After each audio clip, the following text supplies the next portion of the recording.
बच्चों, मेरा नाम एस के चौधरी है और आप देख रहे हैं चैनल फिजिक्स विद्यालय, जहां ज्ञान किताबों से नहीं अनुभवों से मिलता है।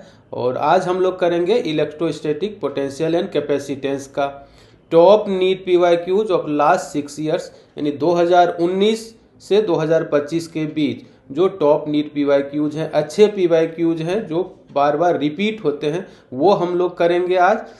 एक्सप्लेनेशन बिल्कुल इजी रहेगा और ट्रिक्स के साथ करेंगे। तो स्टार्ट करते हैं। ये क्वेश्चन है जो नीट 2025 में पूछा है। क्वेश्चन में कह रहा है कि an electric dipole with dipole moment 5 × 10⁻⁻6 coulomb metre is aligned with the direction of a uniform electric field. यानी एक इलेक्ट्रिक डाइपोल है जिसका डाइपोल मोमेंट दिया हुआ है 5 × 10⁻⁻6 कूलम मीटर, और इलेक्ट्रिक फील्ड के एलोंग उसको रखा गया है, अलाइन किया गया है। इलेक्ट्रिक फील्ड का मैग्नीट्यूड है 4 × 10⁻5 न्यूटन पर coulomb. The dipole is then rotated through an angle of 60 degree with respect to the electric field. Electric field के रेस्पेक्ट में डाइपोल को 60 डिग्री से रोटेट कर दिया जाता है। The change in the potential energy of the dipole is, यानी rotate करने के लिए फील्ड के अगेंस्ट उस डाइपोल पर वर्क होता है और वही वर्क डन उस डाइपोल में चेंज इन पोटेंशियल एनर्जी के रूप में स्टोर होता है। यानी चेंज इन पोटेंशियल एनर्जी को आप डेल्टा यू से डिनोट कर सकते हो, और फॉर्मूला जो इसका आता है वो आता है PE cos θ1 minus cos θ2।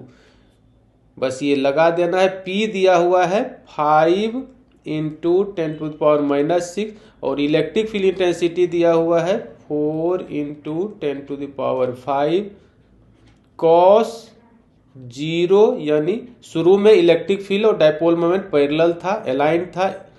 Dipole moment along electric field 0 degree angle बनेगा, और फिर फाइनली 60 से रोटेट किया जाता है, तो cos 60। तो ये आ जाएगा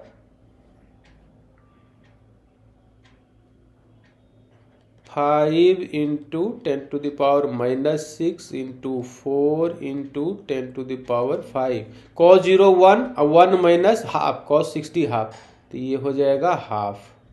2 से इसको कटा दो आप, 2 दूना 4, 5 दूना 10, 10 इसके साथ एडअप हो जाएगा, ये 10⁻6 हो जाएगा। यानी यहाँ जो मिलेगा 10⁻⁻6 × 10⁻6, और कट के आ जाएगा 1 जूल। ये दोनों कैंसिल आउट हो जाएगा, क्या मिलेगा 1 जूल, यानी 1.0 जूल। इसी को लिखा गया, ऑप्शन डी इसका करेक्ट होगा। उसके बाद एक ये क्वेश्चन है, in the following circuit the equivalent capacitance between terminal A and terminal B is. NEET 2024 में क्वेश्चन पूछा है, ए और बी के बीच इक्विवेलेंट कैपेसिटी निकालना है। यहाँ पर देखो ए और बी के बीच जो अरेंजमेंट है ये व्हीटस्टोन ब्रिज का अरेंजमेंट है, और यहाँ पर व्हीटस्टोन ब्रिज बैलेंस्ड है। बैलेंस्ड इसलिए क्योंकि रेशियो इस रेसिस्टेंस का और इस रेसिस्टेंस का रेशियो 2/2 1 हो जाएगा। फिर आप इसका रेशियो देखो 2/2 1 हो जाएगा, यानी रेशियो सेम आ रहा है, तो इसको बैलेंस व्हीटस्टोन ब्रिज बोलते हैं। और बैलेंस व्हीटस्टोन ब्रिज के केस में इस कैपेसिटी को हटा दिया जाता है, और तब ए और बी के बीच इक्विवेलेंट कैपेसिटी निकाला जाता है। तो इसको आप हटा दोगे तो ऊपर 2 कैपेसिटर आपको दिखेगा, 2 माइक्रोफेराड, ये भी 2 माइक्रोफेराड का, नीचे भी 2 कैपेसिटर आपको बचेगा, 2 माइक्रोफेराड, ये भी 2 माइक्रोफेराड, ये भी 2 माइक्रोफेराड, ये भी 2 माइक्रोफेराड, ए और बी के बीच। 2 का सीरीज में 1 होता है, C/N फॉर्मूला, C है 2, 2/2, नंबर ऑफ कैपेसिटर भी 2, तो 2/2 1, यानी ऊपर क्या मिल रहा है बेटा 1 माइक्रोफेराड, और नीचे भी क्या मिल रहा है 1 माइक्रोफेराड। और ये टर्मिनल ए है, ये टर्मिनल बी। अब ये दोनों पैरेलल है, तो पैरेलल में फॉर्मूला होता है C1 + C2, यानी 1 + 1, तो कितना आ जाएगा 2 माइक्रोफेराड, यानी ऑप्शन ए इसका करेक्ट होगा। उसके बाद नेक्स्ट एक ये क्वेश्चन है, A 12 picofarad capacitor is connected to a 50 volt battery. 12 picofarad capacitor को 50 वोल्ट बैटरी से कनेक्ट कर दिया जाता है। The electrostatic energy stored in the capacitor in NEET 2024 re exam में पूछा है। कितना इलेक्ट्रोस्टैटिक एनर्जी कैपेसिटर में स्टोर होगा। तो इलेक्ट्रोस्टैटिक एनर्जी का formula half C V square, C और वी के टर्म में। सी का वैल्यू दिया हुआ है 12, पिको होता है 10⁻⁻12 और भी दिया हुआ है 50, तो 50 का स्क्वायर हो जाएगा। तो ये 2 छक 12, ये आ जाएगा 6 × 10⁻⁻12 और फिर 50 का स्क्वायर 2500, 25 छक 150 यानी 150, 2 जीरो पहले से है इंटू 10⁻⁻12, 3 जीरो इसमें से खत्म हो जाएगा, 10⁻⁹ हो जाएगा। तो ये हो जाएगा 15 10⁻⁹ और ये किस में, जूल में। इसको नैनो लिख दिया गया, नैनो जूल में ऑप्शन है तो आप लिख सकते हो 15 नैनो जूल, यानी ऑप्शन ए इसका करेक्ट होगा। उसके बाद एक ये क्वेश्चन है, the equivalent capacitance of the system shown in following circuit is. A और बी के बीच इक्विवेलेंट कैपेसिटेंस निकालना, ये भी नीट 2023 में पूछा हुआ क्वेश्चन।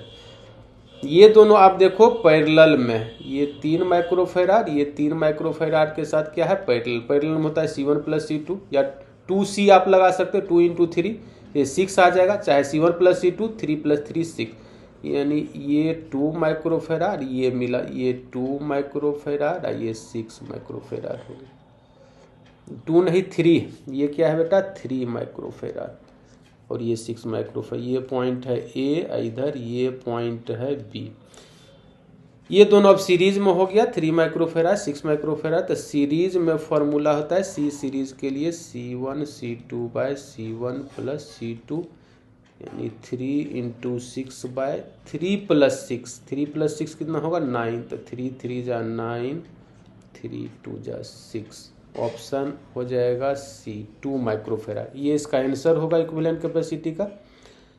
नेक्स्ट एक ये क्वेश्चन है जो नीट 2022 में पूछा है। क्वेश्चन में कह रहा है angle between the electric lines of force and the equipotential surfaces. आप पढ़े होंगे थ्योरी में कि इक्विपोटेंशियल सरफेस के नॉर्मल यानी परपेंडिकुलर होता है इलेक्ट्रिक फील्ड लाइंस, उसी को इलेक्ट्रिक लाइंस ऑफ फोर्स बोलते हैं। यानी यहाँ पर जो एंगल बनता है दोनों के बीच, ये बनता है 90 डिग्री। ऑप्शन सी इसका करेक्ट होगा। इलेक्ट्रिक फील्ड लाइंस यानी इलेक्ट्रिक लाइंस ऑफ फोर्स और इक्विपोटेंशियल सरफेस एक दूसरे के परपेंडिकुलर होता है, ये याद रखना है। नेक्स्ट एक ये क्वेश्चन है the equivalent capacitance of the combination shown in figure is. इसको आप मान लो, मैं कलर चेंज कर लेता हूँ, इसको आप मान लो पॉइंट ए, इसको आप मान लो बी, और ए और बी के बीच इक्विवेलेंट कैपेसिटी निकालना है। यहाँ पर आप देखो कि इस ये टर्मिनल अगर बी है तो ये भी बी टर्मिनल को ही रिप्रेजेंट करेगा। क्यों? क्योंकि आइडियल वायर है। यहाँ भी ये भी बी टर्मिनल को रिप्रेजेंट करेगा। क्यों करेगा? क्योंकि आइडियल वायर। और सेम टर्मिनल के बीच अगर कोई कैपेसिटी है तो उस पर कोई चार्ज डेवलप नहीं हो पाता है, और इक्विवेलेंट कैपेसिटी में उसका कोई रोल नहीं होता है, तो ये खत्म हो जाएगा। अब आप यहाँ पर देखो ए और बी के बीच में ये कैपेसिटर है, फिर ए और बी टर्मिनल के बीच में थी, सेम 2 टर्मिनल के बीच है तो ये पैरेलल हो जाएगा। फिर से मैं कलर चेंज कर लेता हूँ।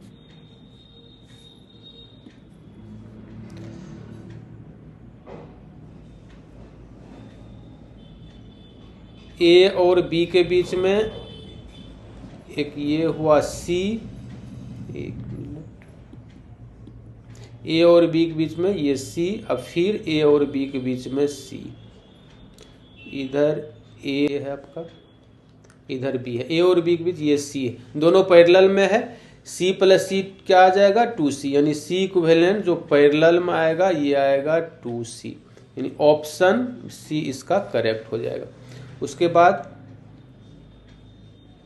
एक ये क्वेश्चन है जो नीट 2021 में पूछा है। क्वेश्चन में कह रहा है कि 27 drops of same size are charge at 220 volt each, they combine to form a bigger drop, calculate the potential of the bigger drop NEET 2021। यानी मान लो कि n आइडेंटिकल ड्रॉप्स को कंबाइन करके एक बड़ा ड्रॉप बनाया जाता है, एक बड़ा ड्रॉप बनाया जाता है।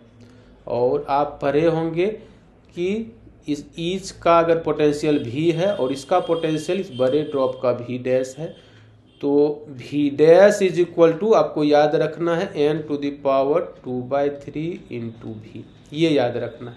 v डैश आपको चाहिए, n दिया हुआ है 27, इस पर पावर 2/3 और v दिया हुआ है 220। 27 को आप लिख सकते हो 3 टू द पावर 3 और उस पर पावर है 2/3 इंटू 220। ये 3 से 3 कट जाएगा क्योंकि पावर गुणा में रहता है। 3 का स्क्वायर 9, तो v डैश आपको मिलेगा 9 इंटू 220। इसको आप गुना करोगे, 0 9 2 18 बाकी 1 9 2 18 1980 वोल्ट, यानी ऑप्शन ए इसका करेक्ट होगा। आज वीडियो मैं यहीं इन करता हूं। नेक्स्ट वीडियो में हम लोग करेंगे करंट इलेक्ट्रिसिटी।